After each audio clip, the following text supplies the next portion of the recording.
AU.S-backed Syrian force has declared victory over ISIS in the group's former capital of Raqqa, declaring the city free of any extremist presence.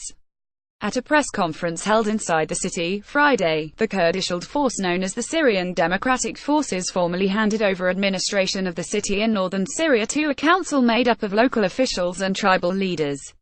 "Our victory is won against terrorism," said Talal Silo, a spokesman and senior SDF commander.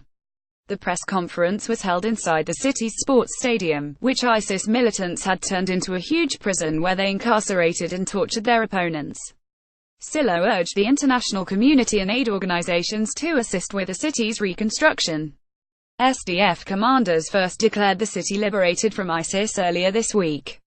CBS News' Holly Williams was one of the first international television correspondents to go into the city as SDF fighters seized control, and she said victory in the months-long battle came at a staggering price. On Tuesday, as Williams moved into the very center of the city with the SDF, there were still thought to be ISIS fighters holed up in buildings and tunnels in the sprawling city.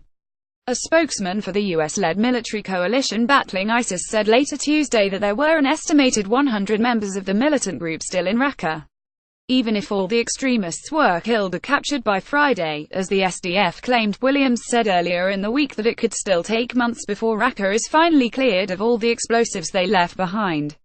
Only then will Syrians somehow have to find a way to rebuild the shattered city, where there is hardly a building left unscathed. Williams reported Tuesday morning from Al-Narim Circle, in the heart of Raqqa. It used to be an ordinary traffic circle, but ISIS turned it into a place notorious for public executions, and then posted evidence of those horrific killings on the internet as propaganda. Al-Narim Circle was taken back by the SDF forces on Monday night, and Williams watched them on the streets of Raqqa celebrating they were in a victorious mood after a brutal 4-month battle for the city. Williams said it was a bizarre feeling to stand in Al-Narim, as during the 3+ years that ISIS held Raqqa, she would almost certainly have been taken captive, and likely killed there.